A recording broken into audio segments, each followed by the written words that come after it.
ఈనాటి యుద్ధ నౌక గద్దర్ గారి 76వ జన్మదిన సందర్భంగా ముఖ్య అతిథిగా విచ్చేసినటువంటి మనందరి ప్రియతమ నాయకులు గౌరవ ముఖ్యమంత్రి గారు రేవంత్ రెడ్డి గారు, అలాగే ఉప ముఖ్యమంత్రి శ్రీ బట్టి విక్రమార్క గారు, అట్లాగే సహచర మంత్రివర్యులు పొన్నం ప్రభాకర్ గారు, గద్దర్ గారి సతీమణి గారు శ్రీమతి గుమ్మడి విమల గద్దర్ గారు, అట్లాగే సూర్యకిరణ్ గారు, సంగారెడ్డి వృద్ధిరాజు గారు, కూనమనేని సాంబశివరావు గారు, గౌరవ శాసనసభ్యులు కొక్కిరాల ప్రేమసాగర్ గారు, అట్లాగే బీటీ రాజు గారు, అట్లాగే వారి కూతురు వెన్నెల గారు, వేదిక పైన ఉన్నటువంటి పెద్దలందరికీ, వేదిక ముందున్నటువంటి గద్దర్ అభిమానులకు మీ అందరికీ హృదయపూర్వక నమస్కారం తెలియజేసుకుంటూ, ఈనాడు గౌరవ ముఖ్యమంత్రి గారి నిర్ణయంతో ఆదేశాలతో ఈనాడు ఈ యొక్క ప్రభుత్వ ఆధ్వర్యంలో మరియు గద్దర్ ఫౌండేషన్ గారి సూర్యకిరణ్ గారి గద్దర్ ఫౌండేషన్ ఆధ్వర్యంలో ఈ యొక్క జన్మదిన కార్యక్రమం ఏర్పాటు చేసుకుంటా ఉన్నాం. గద్దర్ గారి గురించి చెప్పాలంటే ఎన్ని చెప్పినా ఎంత చెప్పినా ఒడవని కథనే. మహానుభావుడు, మహోన్నత వ్యక్తి. లాఠీలు తూటాలో దెబ్బలు తిని అత్యంత పేద కుటుంబం నుంచి వచ్చి చివరి రక్తం పొట్టు దాకా తాడిత పీడిత ప్రజల అభ్యున్నతి కోసం, సమసమాజ స్థాపన కోసం అకుంఠిత దీక్షతో వెలిగినటువంటి యావత్ సమాజాన్ని, ఒక్క తెలంగాణనే కాదు యావత్ ప్రపంచంలో తెలుగు జాతి కావచ్చు,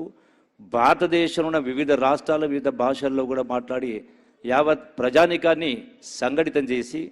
ఆ సంఘటిత శక్తి ద్వారా ఈనాడు తెలంగాణ రాష్ట్రం వచ్చిందంటే 100% గద్దర్ గారి అకుంఠిత దీక్ష, వారి మాట ద్వారా పాట ద్వారా సమాజాన్ని సంఘటితం చేసి ఆ శక్తి ద్వారా తెలంగాణ రాష్ట్రం సాధించుకోవడం జరిగింది. నాకు ప్రత్యేకంగా నాకు కూడా స్ఫూర్తి. ఎందుకంటే 2011వ సంవత్సరంలో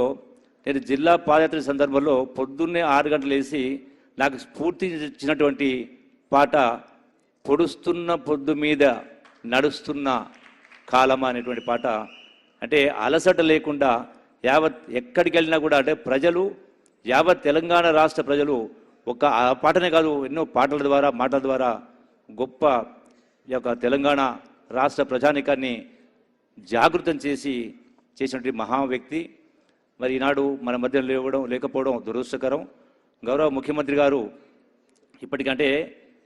నిజమైనటువంటి నివాళి, గద్దర్ గారికి నిజమైన నివాళి అంటే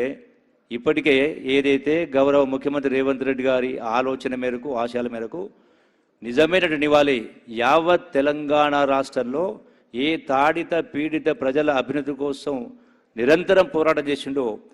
ఏదైతే సంఘటిత శక్తిని ప్రదర్శించిండో మాట ద్వారా పాట ద్వారా, మరి ప్రతి గ్రామంలో ప్రతి మండలంలో కళాకారుల్ని కవుల్ని తయారు చేసి ఇలా సమాజాన్ని పట్టి పీడిస్తున్నటువంటి రుగ్మతలను తొలగించాలంటే ప్రభుత్వంతో పాటుగా సమాజం కూడా స్పందించినప్పుడే నిజమైనటువంటి బంగారు తెలంగాణ సాధ్యమవుతుంది. కాబట్టి మరి వారికి ఘనమైనటువంటి నివాళులు అర్పిస్తూ వారి లేని లోటును ఎవరు కూడా తీర్చలేనటువంటి చెప్పని మరొకసారి మనవి చేసుకుంటూ, మిగతా విషయాలు ఇప్పటికే గౌరవ ముఖ్యమంత్రి గారు ప్రకటించడం జరిగింది, ఆదేశించడం జరిగింది. వారి యొక్క విగ్రహం కోసం తెల్లాపూర్లో 1000 గజాల స్థలాన్ని కూడా గౌరవ ముఖ్యమంత్రి గారు ఇప్పటికే ఆదేశాలు ఇవ్వడం జరిగింది, ఆర్డర్స్ ఇవ్వడం జరిగింది. పని మనవి చేసుకుంటూ, ఈ అవకాశం ఇచ్చినటువంటి వారికి, వారి యొక్క కుటుంబ సభ్యులకు,